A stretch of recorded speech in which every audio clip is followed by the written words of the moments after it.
მოგესალმებით მეგობრებო, Go Group Media-ს და Gem News-ის ქართულ-აფხაზურ კონფლიქტთან დაკავშირებული პროექტის ფარგლებში ჩვენ წერთ ჩვენს მორიგ ინტერვიუს. დღეს ჩვენი სტუმარი იქნება სოციალური სამართლიანობის ცენტრის თანადამფუძნებელი თამთა მიქელაძე. თამთა, გამარჯობა, პირველ რიგში ძალიან დიდი მადლობა, რომ დაგვთანხმდი ინტერვიუზე. თქვენ ერთ-ერთი ისეთი ადამიანი ხართ, რომელიც ქართულ-აფხაზურ თემაზე აქტიურად მუშაობს, აქვეყნებს როგორც თქვენ ისევე თქვენი ორგანიზაცია აქვეყნებთ სხვადასხვა კვლევას, სხვადასხვა სტატიას და რამდენადაც ვიცი, ეს რაღაც არაფორმალურ დიალოგებშიც ჩართული ხართ. Როგორ შეაფასებთ ეხლანდელ ქართულ-აფხაზურ მდგომარეობას, ქართულ-აფხაზური მოლაპარაკებების მდგომარეობას, როგორც ოფიციალურ ჟენევის ფორმატს, ასევე ამ არაფორმალურ დიალოგს? მოგესალმებით, მადლობა თქვენს დაინტერესებისთვის და ზოგადად იმ შრომისთვის, რომელსაც Gem News-ი წევს სამშვიდობო პოლიტიკის მიმართულებით ზოგადად სამხრეთ კავკასიაში. ხო, ეს საკითხი ნამდვილად რთული და მრავალშრიანი პრობლემაა. 2008 წლის ომის შემდეგ მთლიანად პარადიგმა კონფლიქტებთან მიმართებით შეიცვალა. ხო, აი ომმა, ოკუპაციამ, დამოუკიდებლობის გამოცხადებამ რუსეთის მხრიდან და შემდგომში ამ აღიარების მცდელობებმა ქართული პოლიტიკა მეტწილად არაღიარების და დეოკუპაციის მოდუსში გააძლიერა და კონფლიქტების ტრანსფორმაციის მიმართულებით ძალისხმევა ძალიან სუსტი იყო, ხო? და მით უფრო სამშვიდობო პოლიტიკამ გარკვეული ისეთი პოლიტიკური მნიშვნელობები დაკარგა, ხო? ჩვენ აი ენაშიც დავინახავთ, რომ სახელმწიფო ამოდის აფხაზეთის რეგიონში მცხოვრები ადამიანების ჰუმანიტარული ინტერესებიდან და თქვა ამ მიზნით ის გარკვეულ პროგრამებს დაანერგავს, თქვა როგორიც არის ჯანდაცვის პროგრამები ან თქვა განათლების პროგრამა, მაგრამ საუბარი იმაზე, რომ კონფლიქტის მიმართულებით, ხო, კონფლიქტების მოგვარების მიმართულებას აქვს პოლიტიკური პოტენციალიც, ხო,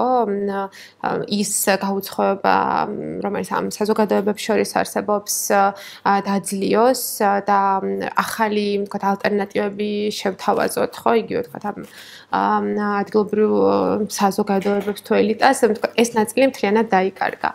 და დღეს ნამდვილად დეოკუპაციისა და არაღიარების პარადიგმაა წამყვანი და თუნდაც ჟენევის მოლაპარაკებებზე ჩვენ ვერ ვიტყვით, რომ ეს არის კონფლიქტის ტრანსფორმაციაზე ან სამშვიდობო პოლიტიკაზე მიმართული ფორმატი, ხო, ის ცეცხლის შეწყვეტის ხელშეკრულების იმპლემენტაციას უზრუნველყოფს როგორც მექანიზმი და გარკვეულწილად ჰუმანიტარული საკითხებით შემოდის, მაგრამ მას არ აქვს კონფლიქტების ტრანსფორმაციისა და მოგვარების მანდატი და არც შესაბამისი ინსტრუმენტები, მეთოდოლოგიები, რაც ამ საქმეს სჭირდება. ამიტომაც განსაკუთრებულად აგვისტოს ომის შემდეგ ჩანს, რომ ჩვენ საზოგადოებების, თქვათ, იზოლაცია ერთმანეთისგან, დაშორება, გაუცხოება გაიზარდა.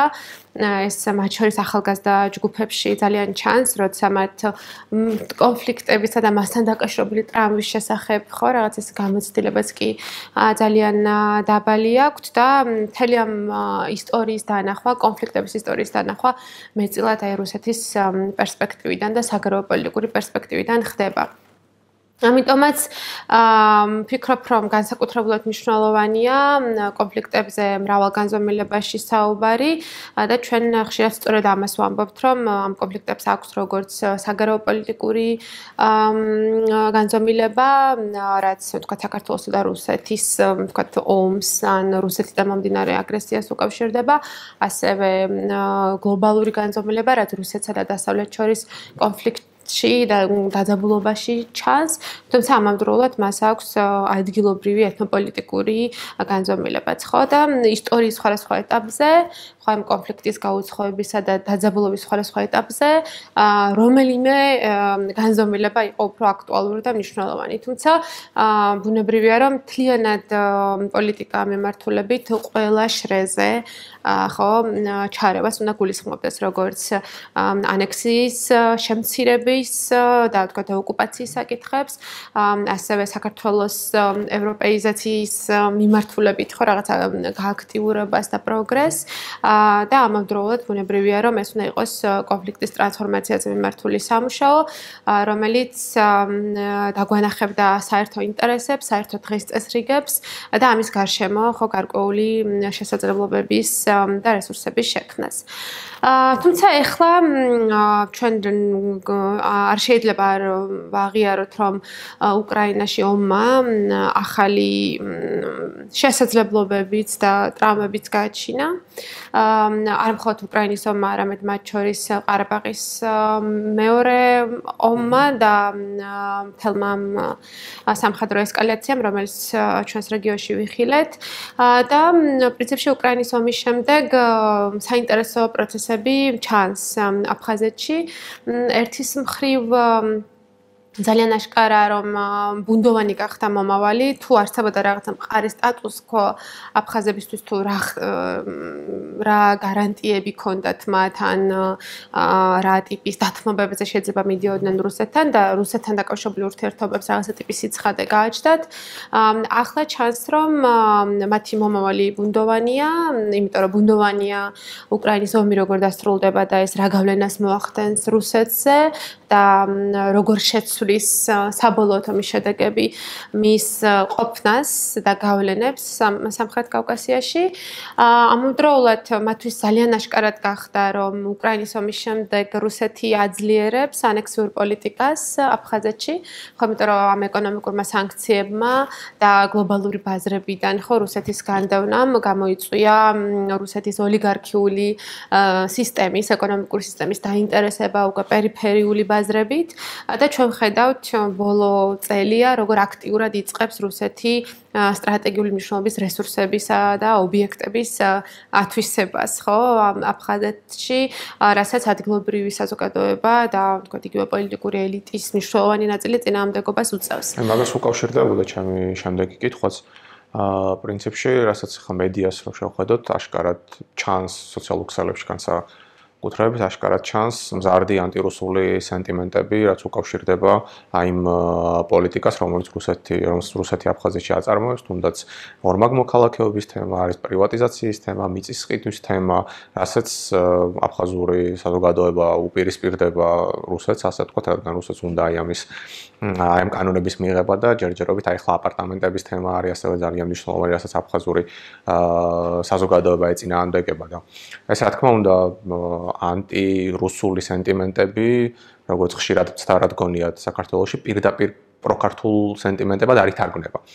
მაგრამ ერთგვარი შესაძლებლობაც არის, რომ რუსეთის ორბიტას მოწყდეს მეტნაკლებად აფხაზეთი და ჩვენს რაღაცგვარად ამით ჩვენი საერთო ურთიერთობების წინ წასაწევად ვისარგებლოთ. თქვენ რა პერსპექტივას ხედავთ ამ მიმართულებით? ხო, აი როცა ვთქვი რომ სირთულეებიც და ბუნდოვანებები და ამასთან დაკავშირებული დაუცველობის ხო, რაც განცდები და შესაძლებლობები შექმნა, სწორედ აი ამ კონტექსტმა ხო, რომ რაცა ბუნდოვანია რუსეთის გავლენები, თუნდაც ამ რეგიონში ეს ბაზრების ათვისების აგრესიული ტენდენცია, ან თუნდაც ის რომ რუსეთმა ნამდვილად დაკარგა სოლიდურობის განცდა, ხო, ჩემი აზრით აფხაზურ საზოგადოებაში და არ მხოლოდ აფხაზურ საზოგადოებაში, ეს თქვათ იგივე სომხურ საზოგადოებაში ჩანს, ხო? განსაკუთრებულად ყარაბაღის ომის კონტექსტში, როცა რუსეთმა სომხეთის დაცვის ეს ვალდებულება და რაც ნაგულისხმევი, ხო? ვალდებულება არ შეასრულა. ამიტომაც ამავდროულად ჩნდა, რა თქმა უნდა, უკრაინაში მიმდინარე ომის ხასიათი, ხო? რომელიც ბრუტალურია, სასტიკი, ყოველგვარი თამაშის წესების გარეშე, რაღაცა ომის თამაშის წესების გარეშეც ხშირად, ხო?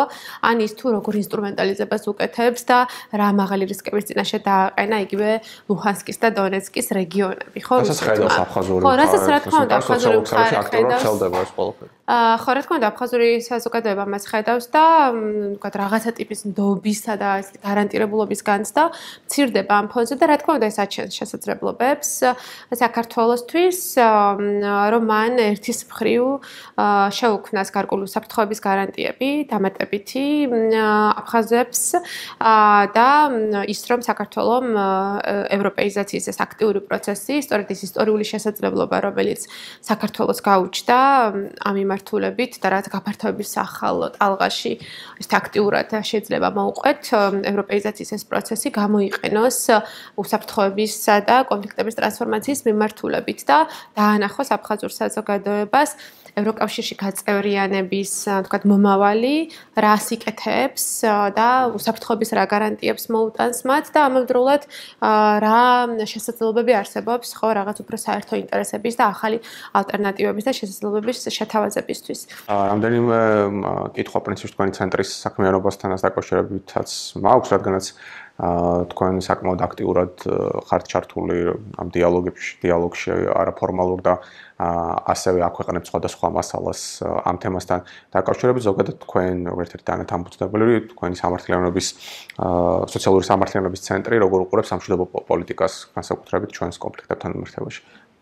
ხო, ჩვენთვის პირველ რიგში მნიშვნელოვანია თავად მშვიდობის იდეა, ხო, რომელიც ჩვენი აზრით რადიკალური პოლიტიკური იდეაა, იმიტომ რომ ის არ გულისხმობს მხოლოდ ომის არარსებობას და ძალადობის შეკავებას, არამედ გულისხმობს სისტემების, ინსტიტუტების და საზოგადოებების ტრანსფორმაციას, ხო?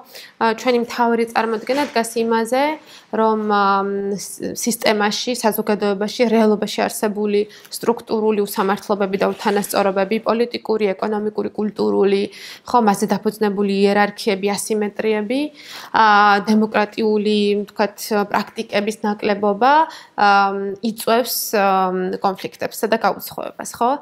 და თუნდაც ქართულ-აფხაზურ კონფლიქტის ანალიზს თუ გავაკეთებთ, მას მრავალშრიანი ახსნა აქვს, ხო? ერთის მხრივ ეს აიხსნება იგივე საბჭოთა პერიოდში ჩამოყალიბებული ქართული ნაციონალიზმით და აფხაზური ნაციონალიზმით, ხო, რომელიც სტერილური იყო, რომელიც ეთნიკურ ჯგუფებს შორის იერარქიების დაშვების ლოგიკაზე იდგა და რომელმაც ეს ეთნიკური იდენტობა, ხო, როგორც მარკერი ძალიან გააძლიერა და საბჭოთა კავშირის დანგრევის შემდეგ ჩვენ ვნახეთ, რომ ეს ეთნიკური ნაციონალიზმები ძალიან ძლიერი და თქო წამყვანი იყო. ჩვენ იგივე როცა ამ კონფლიქტებზე ვსაუბრობთ, ხო, თვალშესაცემია ის, რომ როცა დამოუკიდებლობა გამოვაცხადეთ, სინამდვილეში როგორ საზოგადოებას ვაშენებდით, არ ვიცოდით და ამისთვის არც მომზადებულები ვიყავით, ხო? და ეს პროცესები იყო ესეთი რადიკალური, ემოციური, ნაკლებად დაფუძნებული შეთანხმებებზე, მსჯელობებზე და განსაკუთრებულად რეგიონებისთვის და იგივე ვთქვათ აფხაზეთის და სამხრეთ ოსეთის რეგიონებისთვის საკმარისად ნათელი არ იყო, ხო, თუ როგორი იქნებოდა მათი ადგილი მომავალ სახელმწიფოში და თბილისური ელიტა მაშინ ამაზე მათ არც ელაპარაკებოდა, ხო, თუ როგორ გადანაწილდებოდა ძალაუფლება, რესურსები და ასე შემდეგ, ხო? ან ის რომ ჩვენ წლების განმავლობაში ვიყავით სუსტი სახელმწიფო, რომელიც შიდა კრიზისების მართვასაც ვერ ახერხებდა. ან ვთქვათ, როდესაც ჩვენ საუბრობთ იმაზე, რომ ძალიან სერიოზული შეცდომებით დაუშვეს სხვადასხვა პერიოდში ავტორიტარულმა რეჟიმებმა და ხელისუფლებებმა, რომელმაც ძალიან მძიმედ მოახდინეს კონფლიქტებისა და ტერიტორიულობის საკითხების ინსტრუმენტალიზება და რაღაც მძიმე შედეგებამდეც მივედით, ხო? ამიტომაც როცა სამშვიდობო პოლიტიკაზე ვსაუბრობთ, ჩვენთვის ფუნდამენტურად მნიშვნელოვანია ჩაუღრმავდეთ იმ ისტორიულ სტრუქტურულ მიზეზებს, რომელიც ამ უსამართლობების, გაუცხოების საფუძველი არის. ხო, სწორედ ამიტომაც ვამბობთ, რომ ეს ჩვენთვის რადიკალური პოლიტიკური იდეაა, იმიტომ რომ ის სწორედ ამ უსამართლობების, უთანასწორობების აღმოფხვრას გულისხმობს. ამიტომაც, როდესაც თქვა თუნდაც ჩვენს კონფლიქტებზე ვსაუბრობთ და ამავდროულად ჩვენ დავაღიაროთ, რომ საქართველოში ჩვენ ბევრი კონფლიქტი გვაქვს, ხო? ანუ დღეს როცა ქართულ რეალობაზე ვსაუბრობთ, ჩვენ ვხედავთ, რომ ჩვენ გვაქვს ძალიან მწვავე პოლიტიკური კრიზისი და პოლიტიკური კონფლიქტი, ხო? ჩვენ ვხედავთ, რომ თვალშესაცემია უხილავი ეკონომიკური კონფლიქტი, რომელიც ჩვენ ქვეყანაში, ამიტომ რომ ძალიან მაღალია სიღარიბის ეკონომიკური უთანასწორობის და რეგიონალური უთანასწორობის მაჩვენებლები, ხო, რეგიონებს შორის კეთილდღეობაში უთანასწორობის მაჩვენებლები. ჩვენ ვხედავთ სრულიად გათიშულ საზოგადოებას ეთნიკური და რელიგიური ნიშნებით და მიკროკონფლიქტებსაც კი ეთნიკური და რელიგიური უმცირესობებით კომპაქტურად დასახლებულ რაღაც მუნიციპალიტეტებში, სოფლებში. ამიტომ ჩვენ ბევრი ტიპის კრიზისი გვაქვს და ჩვენთვის მშვიდობის მშენებლობა ხო ეს არის პროცესიც და მიზანიც, რომელიც გულისხმობს თლიანობაში, ჩვენ სისტემაში, საზოგადოებაში, ხო, აი ამ ისეთი ცვლილებების ხელშეწყობას, რომელიც გაუცხოების, იზოლაციის, ძალადობის დაპირისპირების რისკებს აღმოფხვრს და ბუნებრივია, რომ ჩვენთვის ამ პროცესში ძალიან მნიშვნელოვანია დემოკრატიული კულტურა და დემოკრატიული პრაქტიკები, ხო? იმიტომ რომ სწორედ დემოკრატიული დელიბერაცია, შეთანხმებების მიღწევა, კომპრომისებზე წასვლა, დიალოგი, მოსმენა, სოლიდარობა, ხო არის ის პროცესები და რაღაც ეთიკური პრინციპები, რომელიც საზოგადოებაში არსებულ გაუცხოებებს დაძლევს. და მე ჩვენ ნამდვილად ვფიქრობთ, რომ ზოგადად თქვათ გამყოფი ხაზების აქეთ, ხო? საქართველოში დემოკრატიული, სოციალურად სამართლიანი თანასწორი, ხო, რათა პოლიტიკების გატარება გამოიწვევს ჩვენი საზოგადოების იმდაგვარ ტრანსფორმაციას, რომელიც ერთის მხრივ 90-იან წლების გამოცდილებას გადაიაზრებს და ის მზად იქნება უთხრას სამართლიანი და გულითადი სათქმელი გაყოფილ საზოგადოებებს, მაგრამ რომელიც შესთავაზებს გაცილებით საინტერესო ალტერნატივებს ამ საზოგადოებებს, ხო, რომლის საფუძველი სწორედ კეთილდღეობაში, დემოკრატიაში, სოციალურ სამართლიანობაში, თანასწორობაში, იგივე მულტიკულტურალიზმში, ხო, იმიტომ რომ თქვათ ეს ეთნოპოლიტიკური კონფლიქტები იყო და ის თუ ქართული ნაციონალიზმი როგორი იყო და როგორი არის, ხო, ის ბევრად შერბილდა მისი რადიკალური ეთნიკური შინაარსი, ხო? ბევრად შერბილდა, თუმცა მას ისევ მძიმე ფორმები აქვს, ხო? დღეს ჩვენ საქართველოში ვსაუბრობთ, რომ საქართველოს ეთნორელიგიური ნაციონალიზმი გვხვდება, ხო? სადაც პირველი კლასის მოქალაქეებად დანახულები არიან ქართველი, ეთნიკურად ქართველი, მართლმადიდებლები და შემდგომში მოდის იერარქიების, ხო, ეთნიკური და რელიგიური ჯგუფების.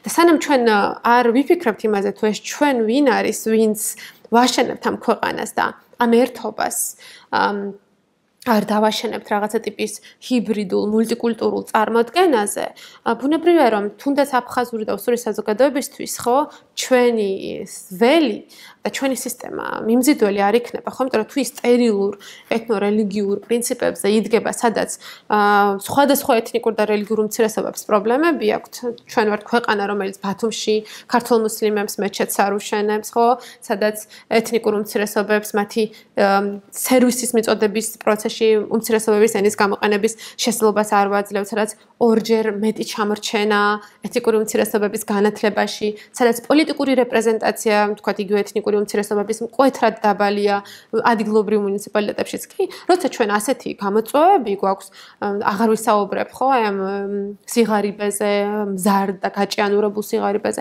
ანუ ბუნებრივია, რომ ჩვენ მხარეს ძალიან ბევრი ნაკლოვანებაა, ხო?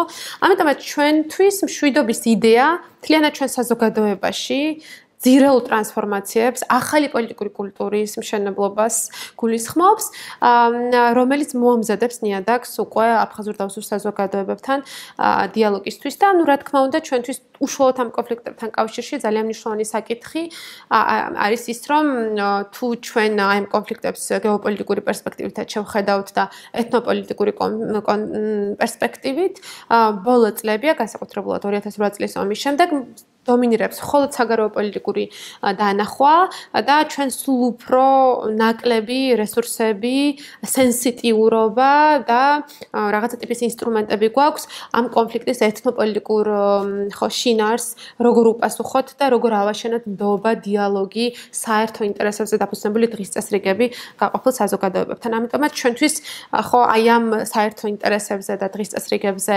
ფიქრი ყურადღებით და მგრძნობიარად მოსმენა თუ რა უნდა აფხაზურ და უსურ საზოგადოებას. ხო? და ჩვენ ნამდვილად არ ვხედავთ ამ საზოგადოებებს როგორც მარიონეტებს, ხო, ვიღაცების ხელში, რომლებსაც საკუთარი აგენტობა არ აქვს, საკუთარი მეხსიერება არ აქვს, ხო, საკუთარი ინტერესები არ აქვს. ჩვენ ამას ესე არ ვხედავთ. ჩვენ გვინდა დავინახოთ მათი ავთენტური წუხილები, მოლოდინები, ინტერესები და და დავინახოთ ის თუ შემდგომში ჩვენ ამაზე პასუხის გაცემა როგორ შეგვიძლია. თქვენი ცენტრის ერთ-ერთი განცხადების მიხედვით თქვენ ევროკავშირს და სხვა დასავლურ აქტორებს, რომლებიც არიან ჩართული ქართულ-აფხაზურ მოლაპარაკებებში, ისე როგორც ქართულ-ოსურ, თუმცა ეს მოლაპარაკებები უკვე ნაკლებად წარმოებს, ურჩევთ, რომ მხარი დაუჭირონ სტატუს ნეიტრალურ პირდაპირ დიალოგს მხარეებს შორის და რა იგულისხმება სტატუს ნეიტრალურ პირდაპირ დიალოგში და როგორ შეიძლება ამის იმპლემენტირება რეალობაში.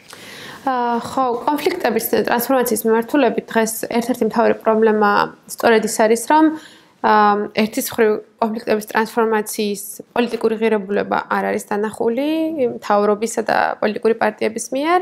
ხო, თითქოს საუბარია იმაზე, რომ ჩვენ სამშვიდობო პოლიტიკა გვჭირდება იმისთვის, რომ კავშირებიდან დობა გქონდეს აფხაზებთან და ოსებთან და როდესაც დეოკუპაცია მოხდება, ხო, ეს ამ კავშირებისგან დობის რესურსი გამოგვადგეს იმისთვის, რომ კონფლიქტის გაღვიძება ისევ არ მოხდეს, ხო?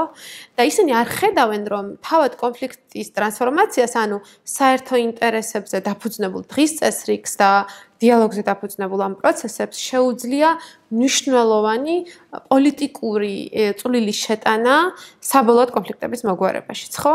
და როცა გარკვეული ისტორიული პერიპეტიები ხდება, ჩვენ ვხედავთ სწორედ ერთი შეხედვით, ხო, აი ამ ქვედა დონეზე, ვთქვათ, იგივე თბილისსა და სოხუმის შორის დიალოგს, რაღაც მნიშვნელოვანი ისტორიულ მომენტში როგორი დიდი პოტენციალი შეიძლება აღმოჩნდეს პოლიტიკის. ამიტომაც პირველი პრობლემა თავად ეს არის, რომ ძალიან დეპოლიტიზირებული, მეტად ჰუმანიტარული პერსპექტივიდან კონფლიქტების ტრანსფორმაციის იდეის დანახვა. მეორე საკითხი, ხო არის ის, რომ სწორედ იმის გამო, რომ ვთქვათ, მეტწილად არაღიარებისა და დეოკუპაციის პერსპექტივიდან არის ეს რეგიონები დანახული, ჩვენ არ გვაქვს ის არხები და პლატფორმები, სადაც აფხაზურ და ოსურ მხარეს პირდაპირ ვესაუბრებით. და აქ საუბარია პოლიტიკურ ელიტებს შორის დიალოგზე, ხო?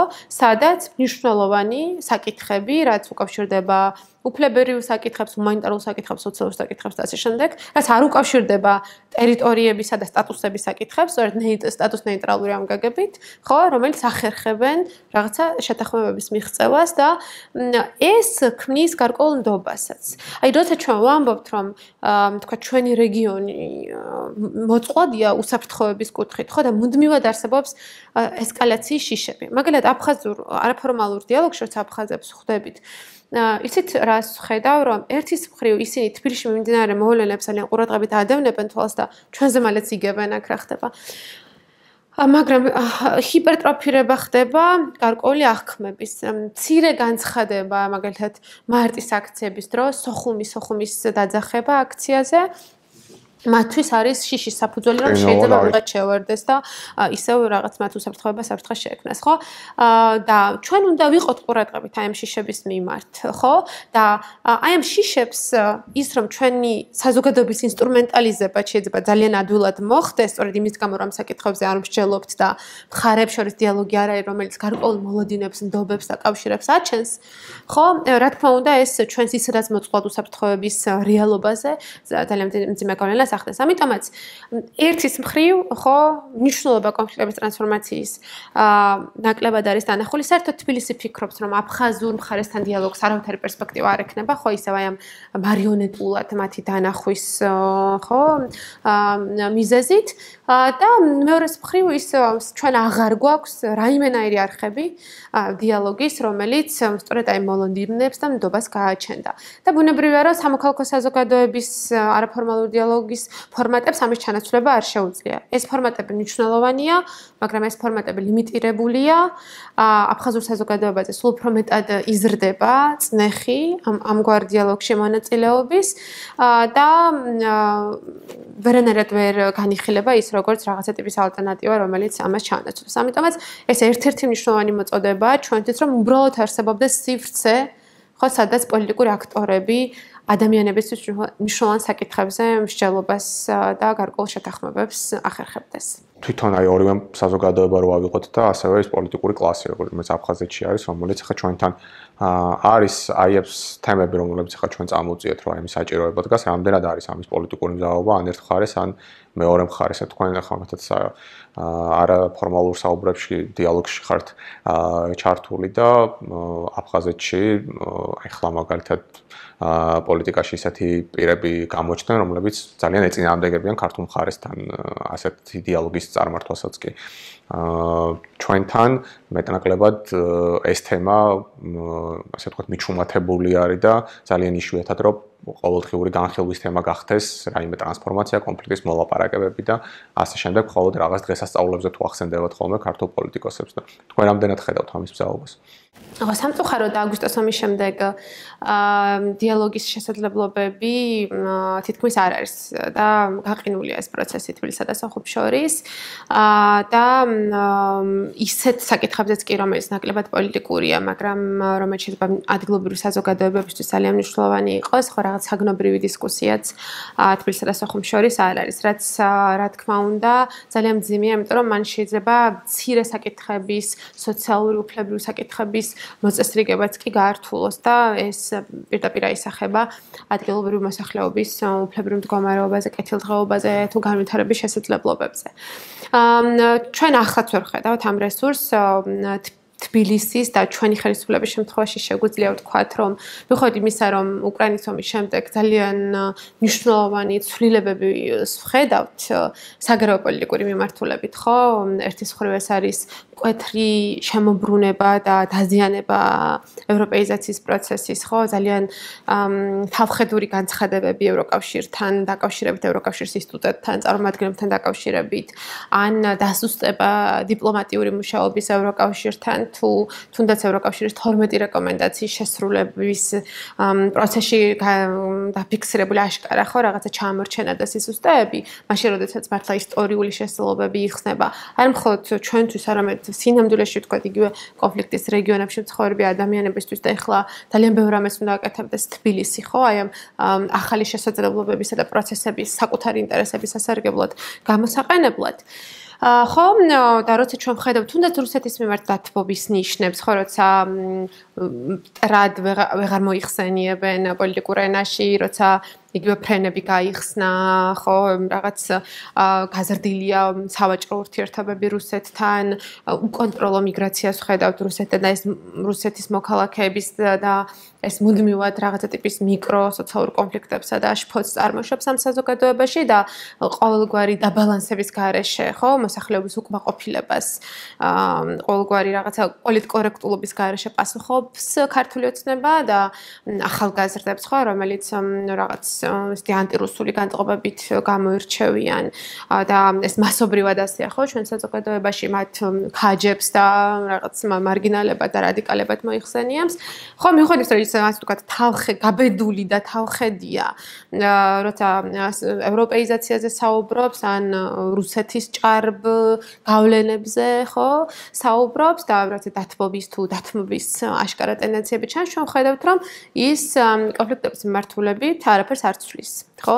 ნაცვლად იმისა, რომ მან სწორედ ამ ისტორიულ მომენტში ფიქრობს რაღაცა ტიპის ალტერნატივების შეთავაზებაზე, ესეთი ალტერნატივები შეიძლება იყოს იგივე სამგზავრო დოკუმენტების საკითხის ახლებური მოწესრიგება, ხო, რომელიც აი იზოლაციის ახალი ტალღის პირობებში, ხო, რაც ევროკავშირის რეზოლუციას მოყვა, გარკვეულ შესაძლებლობებს შეუქმნიდა აფხაზებს, რომ იმოგზაურონ სხვა ქვეყნებში ახალი შესაძლებლობები ნახონ, თქვა იგივე განათლების მიმართულებით, ხო? ანუ ნაცვლად იმისა, რომ მან რაღაცა ტიპის ეს მომენტი გამოიყენოს და რაღაცა ტიპის ალტერნატივები შესთავაზოს, ჩვენ ვხედავთ, რომ ამ მიმართულებით ეს სრული ტაბუადებს სახელმწიფო პოლიტიკას და არაფერი არ იცვლება, რაც ბუნებრივია. დეიზოლაციის კუთხით რა შეიძლება შესთავაზოს ქართულ მხარემ? ხო, პირველ რიგში, როცა დეიზოლაციაზე ვლაპარაკობთ, მგონია, რომ ძალიან მნიშვნელოვანია ჩვენმა საზოგადოებამ და პოლიტიკურმა კლასმაც გააცნობიეროს, რომ დეიზოლაცია ეს არის გზა რუსეთის ანექსიის შემცირების და შესუსტების ამ რეგიონებში, ხო? იმიტომ რომ არ აღიარების პოლიტიკას რომელიც იზოლაციის პოლიტიკაც იყო, ხო ამ რეგიონების, არაღიარების პოლიტიკას ერთის მხრივ ჰქონდა საკუთარი ლეგიტიმური ახსნა, ხო, დამოუკიდებლობის გამოცხადების შემდეგ რატო დაჭირდა, ხო, ჩვენს ხელისუფლებას, სახელმწიფო ინსტიტუტებს, ხო, ამ პროცესის შეჩერება, რომელსაც თავისი ლეგიტიმური მიზანი ჰქონდა. თუმცა რაღაც ეტაპზე ძალიან აშკარაა, რომ აღიარების პოლიტიკის აღიარების შიში თბილისს აღარ უნდა ქონდეს განსაკუთრებულად, როცა ჩვენ საუბრობთ უკრაინის ომის კონტექსტზე, ან როცა თუნდაც საუბრობთ უკვე ევროპული სასამართლოს მიერ მიღებულ გადაწყვეტილებებზე, სადაც სამართლებრივად გაფორმდა ხო, თქვათ იგივე რუსეთის მოქმედებები და გადაწყვეტილებები ამ რეგიონებთან მიმართებით.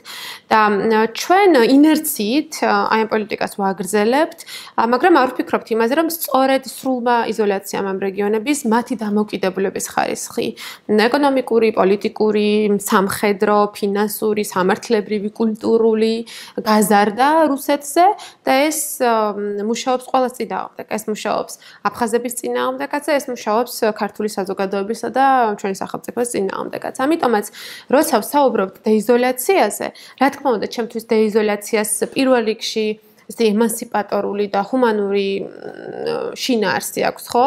იმიტომ რომ მე მივიჩნევ, რომ თქვათ აფხაზები არიან ჩვენი თანამოქალაქეები და მათი განვითარების, მათი უსაფრთხოების, მათი კეთილდღეობის, უფლებების დაცვის საკითხები ისევ მადარდებს, როგორც ნებისმიერი სხვა საქართველოს მოქალაქის, ხო? მდგომარეობა. თუმცა ემანსიპატორული აი უფლებრივი, ხო, ეს მოქალაქეობრივი პერსპექტივის მიღმა ჩემთვის ამას აქვს პოლიტიკური მნიშვნელობაც, ხო? იმიტომ რომ სწორედ იზოლაციამ, ამ განგრძობადმა იზოლაციამ და ჩაკეტვამ გამოიწვია რუსეთზე დამოუკიდებლობა, რომელსაც დღეს გრძნობენ აფხაზებიც, რომელიც მათ არ მოსწონთ, მაგრამ ჩვენ, ხო, როგორც უფრო პასუხისმგებლი ან უფრო ძლიერ აქტორს, რომელსაც ზურგს უმაგრებს ძალიან მნიშვნელოვანი საერთაშორისო ინსტიტუტები და რომლებიც მზად არიან უფრო მეტი წვლილი და კონტრიბუცია შეიტანონ კონფლიქტების ტრანსფორმაციის პროცესში, ხო, ჩვენ აი ამ შესაძლებლობებს არ ვიყენებთ. ამიტომ ეს, რა თქმა უნდა, ძალიან მძიმე რეალობაა. რა შეიძლება იყოს გზები, ხო? აი თქვენი კითხვა იყო, რა შეიძლება იყოს ეს დეიზოლაციის შესაძლებლობები. ხო, პირველ რიგში ჩვენი აზრით ეს არის გადაადგილება. ანუ გადაადგილების რეჟიმის, არსებული რეჟიმის ცვლილება ყველა კონფლიქტით დაზარებული ჯგუფისთვის არის მნიშვნელოვანი. ხო, ჩვენ ხედავთ იგივე ჩაკეტვის ტენდენცია, გამყოფი ხაზების, ხო? რა მძიმე გავლენას ახდენს, თქვათ იგივე გალელებზე, ხო? ან ახალგორში მცხოვრებ ჩვენს მოქალაქეებზე. რამდენად მძიმეა ასევე ვთქვათ აფხაზეთის შემთხვევაში იგივე ის რომ მათ სხვა ქვეყნებში არ შეუძლიათ მოგზაურობა, განათლების მიღება, გარკვეული კულტურული თუ ეკონომიკური ცხოვრებაში ჩართვა, რომელიც მთლიანად ევროპული და დასავლური სამყაროს მიმართ უკვე მე ძალიან ღრმა გაუცხოებას და იზოლაციას აჩვენებს, ხო? ამიტომაც რუსული მასაც ზრდის, რა თქმა უნდა. ხო, რაც რუსულ გავლენებს ზრდის, სამყაროა, რომელიც სწორედ ხელი მიუწვდომს. ჩვენ ამიტომ გადაადგილების საკითხის მოგვარება, ხო, და გარკვეული შესაბამისად კონტაქტებისა და კომუნიკაციების აღდგენა არის რაღაც პირველი საქმე, რომელიც შეიძლება რომ გაკეთდეს. და ბუნებრივია, რომ ეს ასე ვთქვათ, საერთო ინტერესებშია ბევრი ჯგუფის, ბევრი სოციალური ჯგუფის კონფლიქტით დაზარებული ადამიანის და თუ თბილისი გადადგავს გაბედულ ნაბიჯებს ამ მიმართულებით, ჩვენ რაც მნიშვნელოვანი ცვლილებები შეიძლება მივიღოთ. ვთქვათ, აქ აი ამ არაფორმალურ დიალოგის ფარგლებში ჩვენ გვისაუბრია იმაზე, თუ როგორ შეიძლება აფხაზური პასპორტების სამგზავრო დოკუმენტებად აღიარება მოხდეს, ხო, იმისთვის რომ მათ ზოგიერთ სახელმწიფოში მაინც მოგზაურობა შეძლონ ამ პასპორტებით და ამგვარად, ხო, ეს იზოლაციის პროცესი შეჩერდეს, ეს არ გულისხმობს ამ დოკუმენტების სამართლებრივ აღიარებას, ეს გულისხმობს მათ პრაქტიკულ აღიარებას როგორც სამგზავრო დოკუმენტის და არა როგორც პირადობის თუ მოქალაქეობის დამადასტურებელი დოკუმენტის. ხო, ვთქვათ, ჩვენ განვიხილავთ ინტერნეტიზაციის შესაძლებლობებს, განსაკუთრებულად უკრაინის ომის შემდეგ, როცა რუსეთში ფაქტობრივად სამხედრო დიქტატურა ფორმდება ძალიან აგრესიულია კონტროლი, გამოხატვის თავისუფლებას და სარკეულ რესურსების და პლატფორმებზე წვდომაზე და ჩვენ ხედავთ რომ გარკვეული შეფერხებები უკვე აფხაზეთში ინტერნეტზეც ჩანს. ამიტომ მაგალითად ერთ-ერთი ძალიან მნიშვნელოვანი იდეა არსებობს რომ მოხდეს ალტერნატიული ინტერნეტის რესურსების შეთავაზება აფხაზეთისთვის ქართული მხრიდან ან ევროკავშირის მხრიდან, ხო, რომელიც მათ დამოუკიდებელ და თავისუფალ ინტერნეტზე და რესურსებზე წვდომის შესაძლებლობას მისცემდა. შეიძლება ეს იყოს ძალიან მცირე ფინანსური გადარიცხვების საკითხის მოგვარება, იმიტომ რომ ესეთი ტრანზაქციები პრაქტიკულად არსებობს, იმიტომ რომ ბიზნეს ურთიერთობები, ნათესაური ურთიერთობების პრაქტიკა არსებობს განსაკუთრებულად იგივე გალელებისთვის და მათ ძალიან მძიმე ხო რაღაც პროცესების გავლა უწევთ იმისთვის, რომ ეს მოახდინო. ამიტომ ნამდვილად არსებობს ძალიან ბევრი მნიშვნელოვანი იდეა, თქვა იგივე ჯანდაცვის სექტორის გამართვის, ხო, იგივე გარემოსდაცვის მიმართულებით, რომელმაც ძალიან პოზიტიური კვალი შეიძლება შეიტანოს ქართულ-აფხაზურ ურთიერთობებში. თუმცა ჩვენ ხედავთ, რომ პოლიტიკური ნება სამწუხაროდ არსებობს. ეს თუნდაც გადაადგილების პრობლემა კიდევ უფრო ქართულ და აფხაზეთში სანქციებთან დაკავშირებით, რომელიც რუსეთს დაუწესა უკრაინის ომის შემდეგ დასავლურმა სამყარომ, ერთი მხრივ რა თქმა უნდა ეს სანქციები აბსოლუტურად გამართლებული არის იმ აგრესიის ფონზე, რასაც რუსეთი სუვერენული ქვეყნის წინააღმდეგ ახორციელებს, მაგრამ მეორე მხრივ ამაში მოყვნენ, ასე ვთქვათ, ესეთი ტერმინი რომ გამოვიყენოთ აფხაზური მხარეს, ასევე ოსური მხარეს და რა შეიძლება ჩვენ შევთავაზოთ, ანუ როგორ უნდა მოიქცეს ქართული სახელმწიფო ამ საკითხთან მიმართებით, რომ რაღაც სხვარად აფხაზურ და ოსურ მხარეს, ვთქვათ, შეუმსუბუქოს ეს რუსული სანქციების უარყოფითი გავლენა მათზე. იცით, პრინციპში მრავალი წელია საქართველო აყენებდა საერთაშორისო დონეზე აფხაზეთში რუსეთის მიერ გაცემული პასპორტების უკანონობის საკითხს, ხო, რომელიც ნამდვილად სერიოზული პრობლემა იყო, იმიტომ რომ რუსული ანექსიური პოლიტიკის ერთ-ერთი ინსტრუმენტი აგვისტოს ომამდეც კი ეს სწორედ ეს მასობრივი პასპორტიზაცია იყო. ამიტომ ხო, რაღაც აი ამ ძალისხმევამ საბოლოოდ გამოიწვია ის, რომ ამ რეზოლუციის მიღების დროს საქართველოს კონტექსტიც აისახა. მიუხედავად იმისა, რომ უშუალოდ ამ საკითხის აქტიური ლობირება შესაძლოა იმ პერიოდში არ მიმდინარეობდა. და საბოლოოდ აფხაზების განცდით, ხო, აი ამ რეზოლუციამ მათი იზოლაციის რაღაცა პოლიტიკა ახალ ეტაპზე აიყვანა და გააღრმავა. ეხლა გარკვეული ძალისხმევა იწევა იმ მიმართულებით, რომ მინიმუმ ვიზების გაცემის დროს იმ ჯგუფებს, ხო, აფხაზეთიდან, ვინც დიალოგის ფორმატშია ჩართული, ვინც გარკვეულ აქტიურ სამოქალაქო ცხოვრებას ეწევა, მათ შეეძლოთ სხვადასხვა ქვეყნებში ვიზიტები შენგენის სივრცეში და რაღაც ტიპის გამონაკლისები დაწესდეს, მაგრამ ვფიქრობ, რომ მხოლოდ ეს საკმარისი არ არის, ხო, იმიტომ რომ დღეს ნამდვილად სჭირდება აფხაზურ საზოგადოებას და ელიტას ხედვა და აი ამ ხედვისთვის საჭირო შესაძლებლობების და ალტერნატივების დანახვა, თუ რა არის ის ალტერნატივა გარდა რუსული ანექსიისა. ხო, დღეს ჩვენ ხედავთ, რომ პრინციპში აფხაზები ამაზე პირდაპირ საუბრობენ, ხო, რომ ეს რაღაცა ტიპის ანექსია, კოლონიზება და სრულიად კაბალური პირობების, ხო, დაწესება მათთვის, თუნდაც როცა აპარტამენტებზე, სოხუმის აეროპორტის ან იგივე ბიჭვინთის, ხო, სანატორიუმის შენობა ნაგებობებზე ვსაუბრობთ. ანუ ამენას ისინი პირდაპირ იყენებენ, თუმცა ჩემი განცდით მათ ისინი უბრალოდ ვერ ხედავენ, რომ არსებობს სხვა შესაძლებლობები. ისინი ვერ ხედავენ, რომ არსებობს რაღაცა ტიპის ალტერნატივა, რომელმაც შეიძლება მინიმუმ დაუბალანსოს, ხო, აი ეს ჭარბი დამოკიდებულების ხარისხი, რომელიც მათ რუსეთთან აქვს. ხო, პრინციპში იგივე, თქვათ, ბატონი ბჟანიას განცხადებები რომ ნახოთ აი ბოლო პერიოდში, ხო, როცა აეროპორტზე საუბრობს ან აპარტამენტებზე, ის პირდაპირ ამბობს, რომ უარი ჩვენ შეიძლება დაგვიჯდეს ბიუჯეტში რუსული მხარდაჭერის შემცირებით, როცა პენსიებს ვეღარ გადავხდით, ხელფასებს ვეღარ გადავხდით საჯარო მოხელეებს და ასე შემდეგ. ამიტომაც თქვა რომ სიტყვა მაქვს მიცემულიო ამ ბიჭვინთის თემაზე. უშუალო შეხვედრა როდესაც ჰქონდათ. ხო, მაგრამ აქ მათთვის დგას საპირწონედ აი ეს რაღაცა ტიპის მხარდაჭერა, რომელიც რუსეთიდან მოდის და იმის საპირისპიროდ სხვა ალტერნატივა არ ჩანს. ამიტომაც იმისთვის რომ რაღაცა შეიცვალოს, ხო, პირველ რიგში მნიშვნელოვანია აი ამ ალტერნატივების ხედვის შექმნა თბილისის და თბილისთან ერთად ევროკავშირის მხრიდან და მე ნამდვილად მგონია, რომ ევროპეიზაციის პროცესი, ხო, აი ამ ევროპული განვითარების, დემოკრატიზაციის და რაც ყველაზე მნიშვნელოვანია ის უნიკალური გამოცდილება, ხო, სამშვიდობო პოლიტიკის, რომელიც თავად ევროკავშირს აქვს, ჩვენ ძალიან მნიშვნელოვნად შეიძლება გამოვიყენოთ სწორედ აი ამ ალტერნატივების ხედვების შესაქმნელად. ისე აფხაზურ მხარეს ხომ, ანუ აფხაზურ მხარესთან საინფორმაციო პოლიტიკაც ერთგვარად პრობლემატური არის ქართული მხარით, იმიტომ რომ შეიძლება უკვე არსებობს რაღაც შესაძლებლობები, რომლებიც უბრალოდ არ მიდის აფხაზური საზოგადოების ყურამ დამხრევ თუ არის რამე ტრანსფორმაცია საჭირო, თქვა საინფორმაციო კუთხით, რომელშიც იგულისხმება როგორც ხელისუფლება, ისე მედია ქართული, ისე არასამთავრობო ორგანიზაციები და თქვენ რადგანაც ჩართული ხართ ამ საკითხებში, თუ გაქვთ მეტი ინფორმაცია რა საინფორმაციო კამპანია იწარმოება.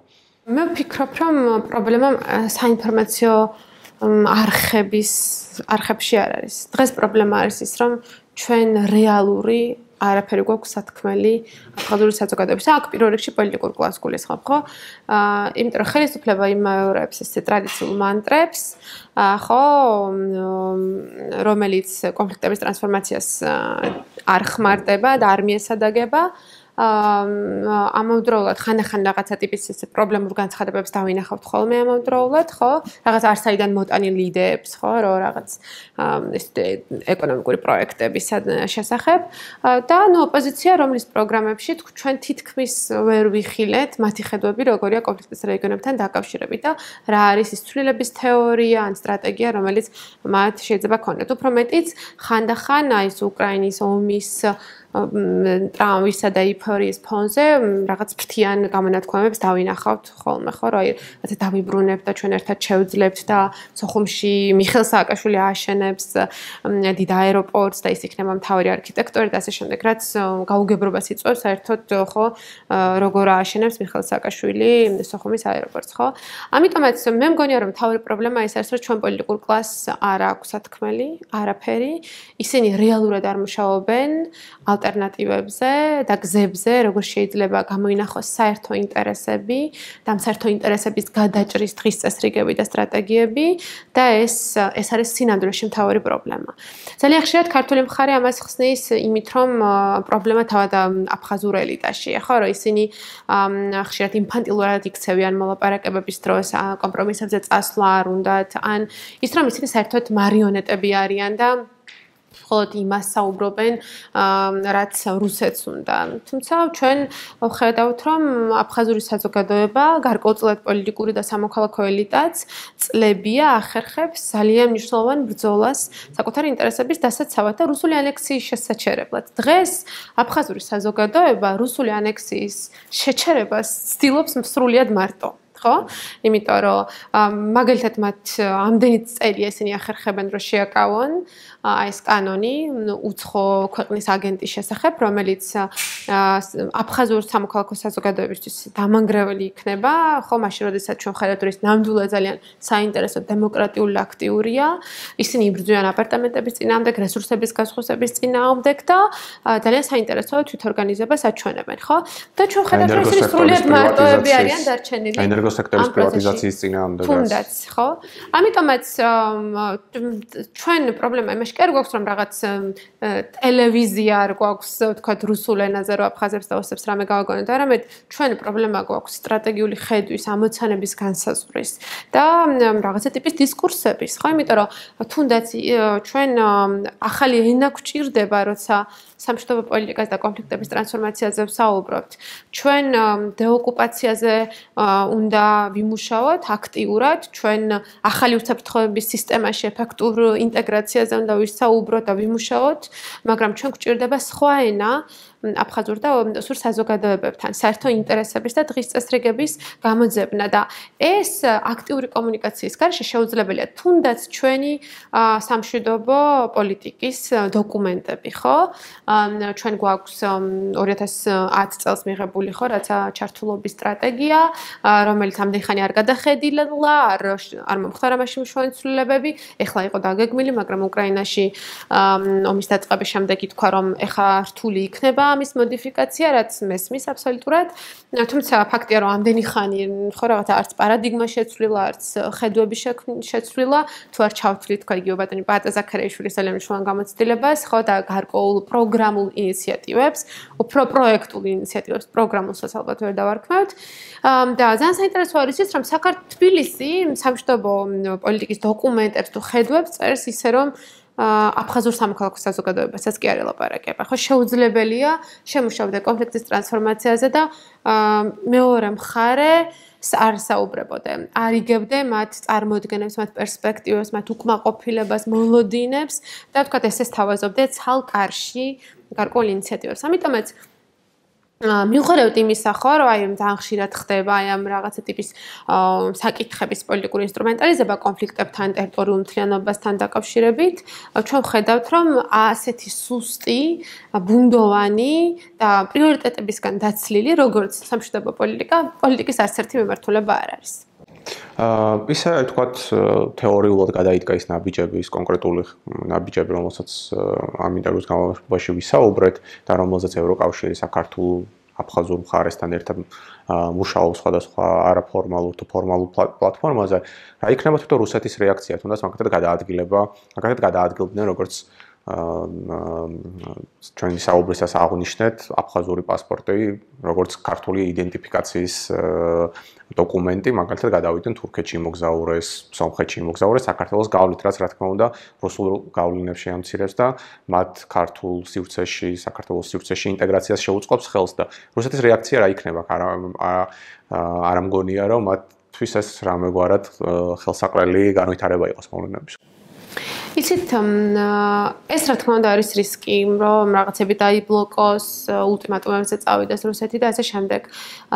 მაგრამ, ჯერ ერთი ვფიქრობ, რომ ამ მიმართულებით მუშაობა გაცილებით ადრე უნდა დაწყებულიყო და შეიძლება ითქვას, რომ გარკვეულწილად ეს დაგვიანებულიც კია. ხო, იმიტომ რომ სწორედ საქართველოს, ასე ვთქვათ, კონცენტრაცია მხოლოდ არაღიარების პოლიტიკაზე და კონფლიქტის ტრანსფორმაციის მიმართულების, როგორც ჩარჩო, ხო, როგორც ხედვა, რა უნდა გააკეთო კონფლიქტის რეგიონებთან დაკავშირებით ამის დაკარგვამ, ნამდვილად გამოიწენო ეს ძალიან გააღრმავა საზღვრები და გაუცხოება აი ამ ორ საზოგადოებას და აი ამ ორ ველს შორის, ხო, საერთოდ. ამიტომ კი იქნება გარკვეული რეაქციები, თუმცა ამავდროულად ხედავთ, რომ ეხლა ამ პირობებში განსაკუთრებულად რუსეთი მთლიანად ომის საკითხებზეა გადასული. ჩვენ ხედავთ მაგალითად მოლდოვა როგორ ახერხებს ძალიან მნიშვნელოვანი გადაწყვეტილებების მიღებას.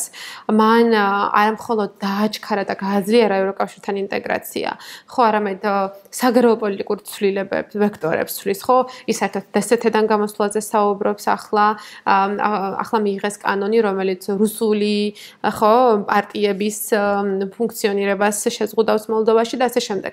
ანუ თქვა თუნდაც სომხეთი, რომელმაც აი მეორე ომის შემდეგ ძალიან მძიმე დარტყმები მიიღო ადამიანური, ეკონომიკური, სამხედრო, ასე შემდეგ, მაგრამ ახერხებს ევროკავშირთან ამერიკის დონეზე აქტიურ მოლაპარაკებებს, ცხადი აზერბაიჯანთან ერთად და გარკვეული ევროპული, ხო, რესურსების მობილიზებას საზღვრების თუ დემარკაციის პროცესში დისტანცირებას. რაც ხო და ეს საზოგადოებრივ დონეზე ჩანს რაოდენობრივი კვლევის შედეგებიც კი აჩვენებს როგორ იცვლება პოლიტიკური განწყობები თქვა თავად სომხურ საზოგადოებაში. ამიტომაც ჩვენ ვხედავთ რომ ჩვენზე სუსტი სახელმწიფოები, რუსეთზე ჩვენზე ორმაგად დამოკიდებული სახელმწიფოები, უფრო მოწყვლადი საზოგადოების მქონე სახელმწიფოები, ხო, არც სომხეთში, არც მოლდოვაში ასეთი ძლიერი ევროპული განწყობები მაგალითად არ არის და ასეთი მაღალი ანტირუსული განწყობები არ არის, ხო? ჩვენ ვხედავთ, რომ ეს საზოგადოებები ამ ისტორიულ, ხო, რაღაცა კონტექსტებს და ცვლილებებს იყენებენ საკუთარი ინტერესების